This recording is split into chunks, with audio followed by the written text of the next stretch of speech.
500 साल बाद भगवान राम अयोध्या वापस लौटने वाले, उनका वनवास खत्म होने वाला है और इसी को लेकर अक्षत जो कलश यात्रा है वो भी देश भर में अभी भी जारी है और 25 करोड़ से ज्यादा घर में जाने की इसकी आशंका है। लेकिन जिस तरह से पूरा देश जुटा हुआ है इस मौके के लिए, वहां पर कुछ लोग ऐसे भी हैं जो सनातन धर्म और हिंदू धर्म पर सवाल उठाते हुए अभी भी नजर आते हैं। कांग्रेस पार्टी के लीडर उदित राज के बारे में बात कर लेते हैं, क्योंकि उनकी तरफ से कल ट्वीट किया गया और उनकी तरफ से यह कहा गया कि 500 वर्ष बाद मनुवाद देश में वापस लौट रहा है। अब एक और एमएलए हैं आरजेडी की तरफ से ये आते, उनकी तरफ से एक आपत्तिजनक पोस्टर लगाया गया और उस पोस्टर में सीधे तौर पे जितना राम मंदिर के बारे में जिसकी तुलना स्लेवरी से करी गई, अंधविश्वास से की गई, और उनका यह भी कहना है आपत्तिजनक टिप्पणी जो उन्होंने मां सरस्वती की ये कहकर कि उनकी जो तस्वीरें वो हटा देनी चाहिए और सावित्रीबाई फुले की तस्वीरें लगा देनी चाहिए जहां तक बच्चे और उनकी पढ़ाई के बारे में बात की जाए। Following these comments, the RJD leader who was summoned by the party leadership, Lalu Prasad, at his residence, but however till date no action has been taken against him. कि सरस्वती जो सरस्वती है ब्रह्मा की बेटी है और ब्रह्मा जी का अपनी ही पुत्री पर नियत खराब हुआ और उन्होंने मतलब कि उनके साथ शादी कर लिया। तो आप खुद समझिए कि पूजा मतलब कि किसका होता है, चरित्रवान का या चरित्रहीन का। और ये भी चरित्रवान चरित्रहीन वाला बात मैं नहीं बोल रहा हूं, ये संत कबीर दास ने मतलब कहा है। अब इन सब आपत्तिजनक बयानों के बावजूद इन लीडर के ऊपर अभी तक कोई एक्शन नहीं लिया गया है और आरजेडी अभी भी बताया जा रहा है डिफाइंड है, अपनी जो स्टैंड है उस पर अड़ी हुई नजर आ रही है और ये बोल रही है कि जहां तक अगर धर्म की बात की जाए तो वो सभी का निजी मामला होता है। मेरी आस्था मेरी व्यक्तिगत चीज है, इसका सार्वजनिक और भोंडा प्रदर्शन भगवान को भी परेशान करेगा। अगर मर्यादा पुरुषोत्तम सचमुच आज पृथ्वी पे आ जाए 22 तारीख के बाद प्राण प्रतिष्ठा के बाद, 2-4 सवाल मोदी जी को ही पूछेंगे। मेरे युवाओं का रोजगार कहाँ है, देश में इतनी महंगाई क्यों है। न्यामिका हमारे साथ फिलहाल अभी जुड़ रही है। न्यामिका, आखिरकार इस तरह के जो आपत्तिजनक बयान दिए जाते हैं, सनातन धर्म के खिलाफ चुनावों से पहले भी बयान दिए गए और हमने देखा कि उसका क्या खामियाजा भुगतना पड़ा था पॉलिटिकल पार्टीज को। या अभी भी इस तरह के जो सनातन स्लैंडर या जो बेटर्स है वो अभी भी इस तरह के कॉमेंट्स देते रहते हैं? जी बिल्कुल, देखिए जिस तरह से लगातार बयानबाजी देखने को नजर आई है, इंडिया अलायंस के कई नेता ऐसे हैं जिन्होंने सनातन धर्म के खिलाफ कई बयान दिए हैं। पहले भी इसका खामियाजा कहीं ना कहीं कांग्रेस पार्टी समेत अन्य विपक्षी दलों को भी भुगतना पड़ा था। हाल ही में जो असेंबली इलेक्शंस हुए थे उसमें कांग्रेस पार्टी को भी चुनाव जिस तरह से हारी थी, उसमें कई नेता ऐसे थे जिन्होंने इस बात को लेकर अपना ओपिनियन जो था वो पेश किया था कि सनातन धर्म या फिर इस तरह के जो टॉपिक्स थे उनसे बयानबाजी करने से बचना चाहिए। लेकिन एक बार फिर से आरजेडी के जो एमएलए है उन्होंने एक बार फिर सनातन धर्म का अपमान किया है, जिसको लेकर तमाम जो नेता है उनका यही कहना है कि ऐसे मुद्दों पर बयानबाजी करने से बचना चाहिए। ऐसे टॉपिक्स जो है वो बीजेपी कहीं ना कहीं उठाने की कोशिश करती है, जिसका खामियाजा विपक्षी दलों को भुगतना पड़ता है। वो चाहे जेडीयू के बड़े नेता केसी त्यागी हो या जो तमाम विपक्षी दल के नेता हैं, उनका भी यही कहना है कि इस तरह के मुद्दों पर बयानबाजी करने से बचना चाहिए। लेकिन वहीं अगर दूसरी तरफ कांग्रेस पार्टी के नेता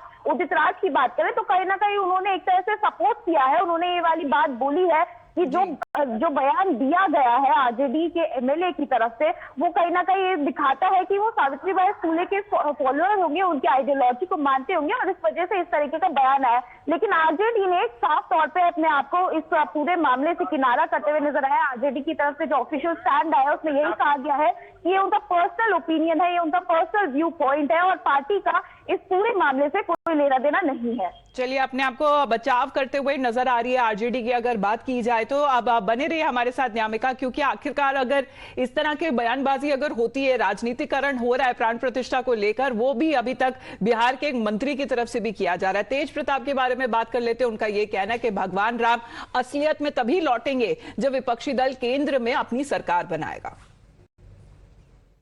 22 तारीख को दीपोत्सव मनाने के लिए प्रधानमंत्री ने कहा है राम मंदिर के उद्घाटन के दौरान जब केंद्र पे इंडिया महागठबंधन का ध्वजा लहराएगा उसी दिन राम घर आएंगे। जितनी ताकत लगाना है रोकने के लिए रोक ले, किसी की औकात नहीं है कि इस देश की भावनाओं के अनुरूप 22 जनवरी को जो भगवान श्री राम के मंदिर का उद्घाटन भारत के लोकप्रिय नेता, दुनिया के सबसे ज्यादा लोकप्रिय हमारे नेता माननीय प्रधानमंत्री जी के कर कमलों के द्वारा होना है तो होना है।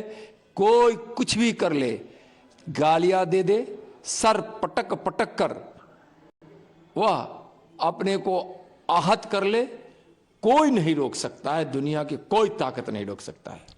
Now, even as the discourse has hit a new low, even an incensed BJP now has hit back at the India bloc. They assert that the people will outrightly reject all of those parties that reject Lord Ram. नहीं, ये हमारा राजनीतिक मुद्दा नहीं है, vote हासिल करने का मुद्दा नहीं है।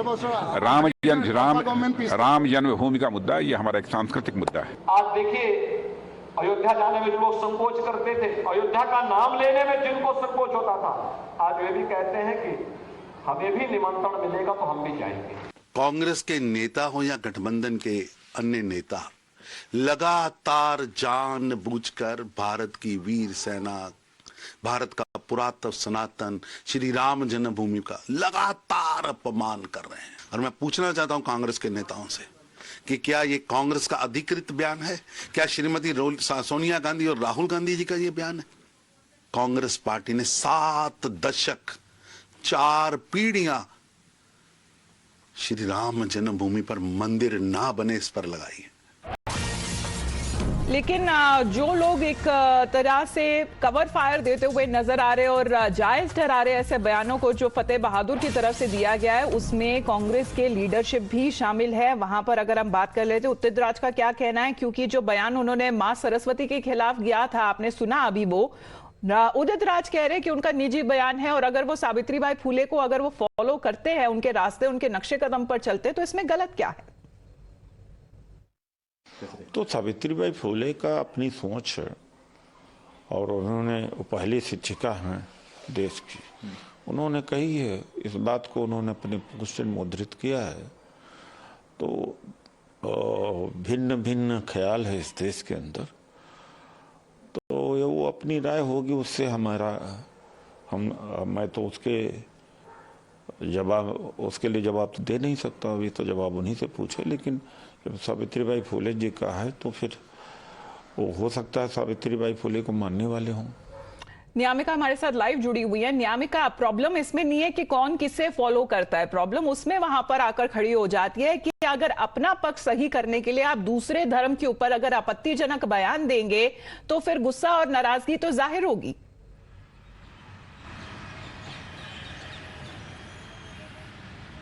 जी बिल्कुल, देखिए, और ये बात विपक्ष के कई ऐसे नेता हैं जो सामने रख भी चुके हैं। पिछली बार भी हमने देखा था कि जिस तरह से असेंबली इलेक्शन से ठीक पहले कई ऐसे बयान सामने आए थे, वो चाहे डीएमके हो या फिर किसी अन्य दल की तरफ से अगर सनातन धर्म का अपमान हुआ था तो उसको लेकर इंडिया अलायंस की जो बैठक हुई थी, यहाँ तक कि जो पार्लियामेंट सेशन के दौरान भी जो फ्लोर लीडर्स की मीटिंग होती थी उसमें भी ये बात रखी गई थी कि इस तरीके के बयानों से बचना चाहिए, क्योंकि ये कहीं ना कहीं जो विपक्षी दल हैं उन पर ही इसका नुकसान देखने को मिलता है। वो असेंबली इलेक्शंस के दौरान भी हमने देखा कि किस तरह से कांग्रेस पार्टी को इसका नुकसान झेलना पड़ा, लेकिन इस बात को सामने रखा गया था कि इन मुद्दों पर बयानबाजी करने से बचना चाहिए। वहीं हाल ही में हमने देखा कि आरजेडी के जो एमएलए हैं फतेह बहादुर, उन्होंने किस तरह से मां सरस्वती का अपमान किया, और उसके बाद जिस तरह से उदित राज जो कि कांग्रेस के नेता है, उन्होंने एक तरह से सपोर्ट भी किया है। उन्होंने बोला है कि उनका निजी बयान है, लेकिन अगर वो सावित्रीबाई फुले की आइडियोलॉजी को फॉलो करते हैं तो उसमें कुछ गलत नहीं है। तो एक तरीके से कहीं ना कहीं सपोर्ट करने की भी कोशिश की गई है कांग्रेस नेता उदित राज की तरफ से, लेकिन कई ऐसे विपक्षी दल के नेता भी हैं, चाहे वो केसी त्यागी हो जेडीयू से, जिन्होंने ये बात सामने रखी है कि हमें इस तरीके के मुद्दों को हवा नहीं देनी चाहिए, हमें इस तरह से बयानबाजी नहीं करनी चाहिए, और बीजेपी इस बात का फायदा भी उठाती हुई नजर आ सकती है आने वाले दिनों में। इस वजह से ये बात सामने रखी गई है कि ऐसे बयान से बचना चाहिए। वहीं दूसरी तरफ आरजेडी की अगर बात करें तो आरजेडी ने भी अपना जो रुख है वो स्पष्ट कर दिया है कि हमारा ये ऑफिशियल स्टैंड नहीं है, ये उनके पर्सनल व्यूज हो सकते हैं। फतेह बहादुर ने जो जिस तरीके से बयान दिया है वो उनके पर्सनल व्यूज है, पर्सनल ओपिनियन है, और पार्टी का इससे कोई लेना देना नहीं है। तो साफ तौर पे अपने आप को एक नारा करती हुई नजर आ रही है आरजेडी, क्योंकि जो तमाम नेतागण हैं वो भी ये जानते हैं कि आने वाले दिनों में चुनावों में इसका खामियाजा उनको भुगतना पड़ सकता है। बीजेपी जिस तरह से लगातार हमलावर होती हुई नजर आ रही है इंडिया अलायंस को लेकर, और एक ऑफिशियल स्टैंड की भी जिस तरह से मांग कर रही है कि क्या बाकी जो विपक्षी दल हैं वो इस तरीके के बयानों को सपोर्ट करेंगे या नहीं करेंगे, उसका कहीं ना कहीं असर जो है वो इंडिया अलायंस पे पड़ सकता है। और इसी वजह से कई ऐसे नेता हैं जिन्होंने एक तरीके से एक सजेशन भी दिया था कि इन बयानों से सनातन धर्म को लेकर या हिंदू धर्म को लेकर बयान देने से बचना चाहिए। But what really happened after that meeting, you know, that Fateh Bahadur and that very controversial poster that was put up, he was then summoned and apparently he met with the top leadership of the RJD, Niyamika. What happened after that?